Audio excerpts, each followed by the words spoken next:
It is the fact that I need platform. You see, what do I do? What would you suggest I do? Let me have an answer. What would you suggest I do? I've had platform, I've had a voice, I've had power.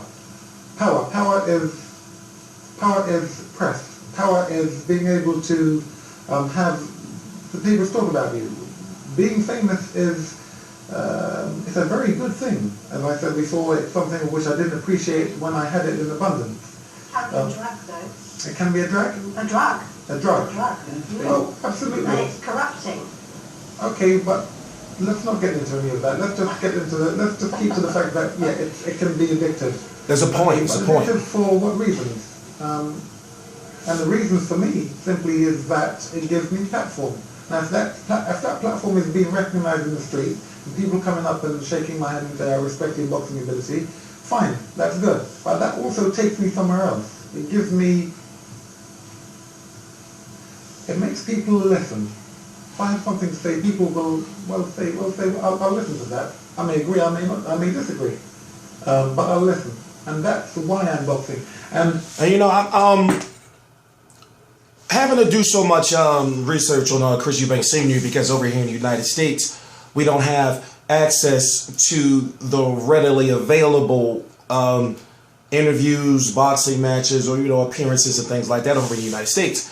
You know, so I gotta basically watch a whole bunch of YouTube videos for about, lately, probably like closer to maybe about 2 hours a day or so. And that's basically what I do. You know, and I'm not saying every day, but what I do is I research the fighters. And when I came across this, I was like, yo, that's kind of how I feel, you know, because I'm getting to a point where people see me when they walk there on the street and they're like, yo, you know, and I'm like, oh, well. But anyway, I have to make sure that I understand that I'm at a point in time right now that if I want to do something as far as getting to the next level, I got to use my voice to get there. So long story short, moving on, 159.25 for Chris Eubank Jr., 18-0 with 13 KOs, 159.7 for Billy Joe Saunders, 20-0 with 11 KOs on T Street Controversy. This is T Street Controversy Live. I cover every single major fight live. And I enjoy it. It's therapeutic.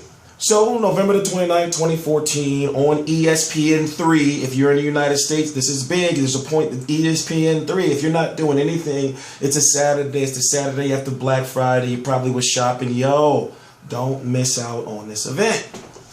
You know, and that's the promoter in me talking. Don't miss out on it. So, this is my last prediction video. When I cover the weigh-ins, what I'll do is I'll go to an official weigh-in every other month. But regardless, I cover every weigh-in, so moments after the weigh-in goes off. Right now is actually a few hours, several hours after the weigh-in went off.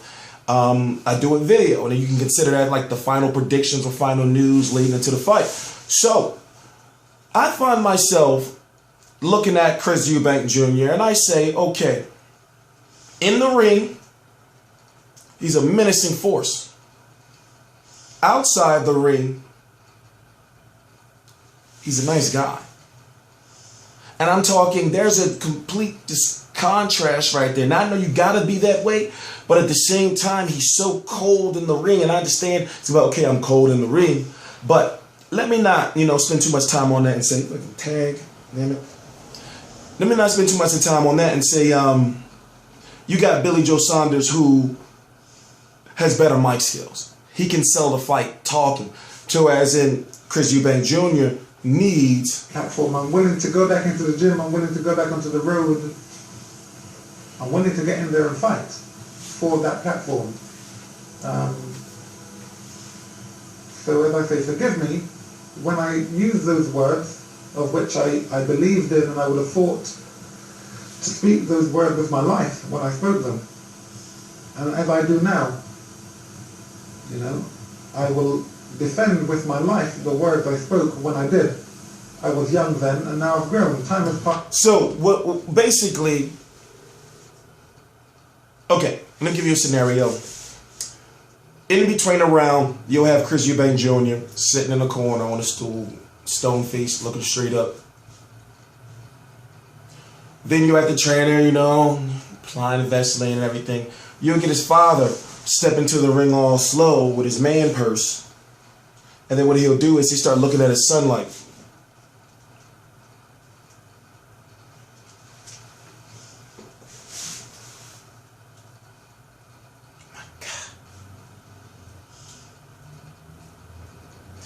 it's funny because watching the weigh-in, I actually caught myself doing the same thing. Like, it got to a point where I had to cut the TV off because I was like, oh, like, because I'm looking when I saw him step on the scale, and I'm looking like, what is this? And then, like, I felt that chill. You know, I got real scared for Billy Joe. I was like, what is this? You know, I see him, he's up there all chiseled, and I'm like, what's going on? And I was like, oh. I was like, what is this? You know, but I ask myself right now, do you see Chris Eubank Jr. doing all this in the ring when he's fighting Billy Joe Saunders?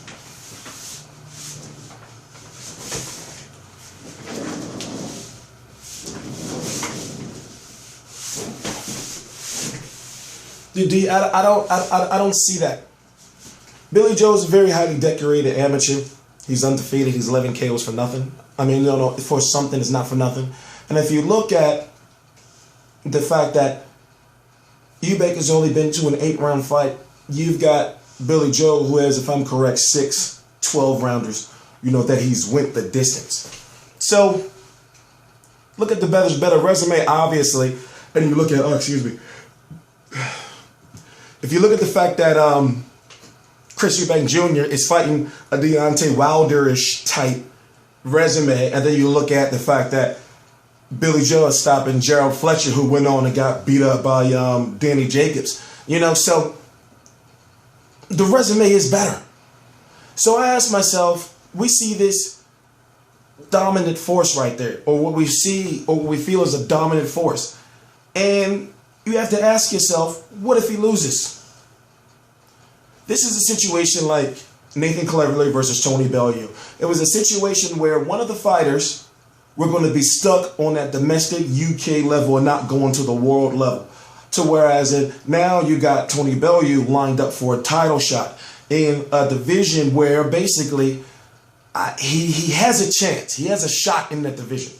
I'll say it at that. But then when you look at Nathan Cleverly, now he's pondering dropping back down 25 pounds to 175, where he got owned and his soul taken by Sergey Kovalev. So when you look at the 160-pound division, you got another very highly decorated amateur, but he hasn't really popped on at the pro level because something's missing, like mentally from him. He just doesn't finish guys off, and I'm talking about Matvey Korobov. Now you got Matvey Korobov taking on Andy Lee. Reason why that's going down is because Peter Quillen decided to walk away from $1.4 million. And I'm just saying this. Imagine if Peter Quillen would have defeated Matvey Korobov, and then you got Chris Eubank Jr. versus a Peter Quillen, or Billy Joe versus a Peter Quillen. That would have been crazy. But that's only if you understand the sweet science of international boxing. So what I'm saying is, the winner of this is going to go on to the next level, but the stakes are so high because you got Billy Joe, you know, allegedly swearing on his son's life, and also saying if he can't beat a guy with like the caliber of Chris Eubank Jr., that he will retire. Then you got Chris Eubank Jr. just calmly and coolly saying like, I am willing to die. And then you got Frank Waters like, okay, all right, no. And you think, what would a loser do? There's been so much shit that's been talked, you know, but as far, okay, I'm going to look at it like this. Team Eubank, they haven't been talking no shit. As far as not, you know, throwing out, you know, homosexual slurs, you know, because Billy Joe started snapping on this, what was that, IFL interview? I think it was. You know, he just was snapping, and I had to cut it off myself. I was like, oh, I can't hear that. You go get my contract taken away. You know, and I'm like, oh, man, but listen, moving on.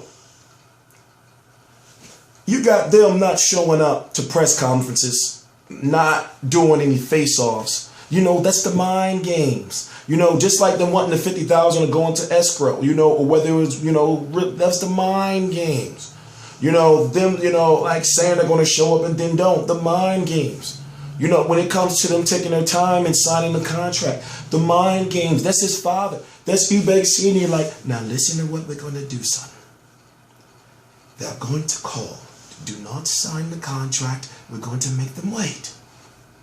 Can't you see, like, like, then when he talking, like, now we're not going to face off. We're going to wait till the final moment, the weigh-in.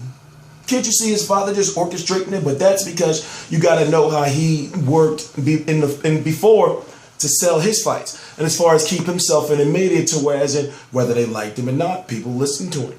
You know, so now he's in a situation where he's living through his son again. You know, he's showing up just like Dr. Evil. And he's got his little, you know, Louis Vuitton man purse and everything. He's always been a very civilized and distinguished gentleman. But still, you know, like over here, America be looking at him like, yo, who's this uber sexual guy? You know? But anyway, did I say I'm T-Street Controversy? I'm T-Street Controversy Live, and I cover every single major fight live. Right now, I'm probably in the middle of... I'm going to sleep for probably like 5 hours. Right now it's 4:50 p.m. Eastern Standard Time, November the 28th, 2014. Another hour, we're going to have Terrence Crawford weighing in along with Eugenievich Gradievich. I forgot to say his name, I'm sorry. And then I'm probably going to I got a whole bunch of chores to do. Then I'll go to sleep for about 5 hours and then boxing all day long tomorrow. And then Google Hangout. So basically what I do is, what I'm telling you is this, okay. After Tyson Fury versus Derek Chisora 2 and Billy Joe Saunders versus Chris Eubank Jr., I'm going to do something called Google Hangout.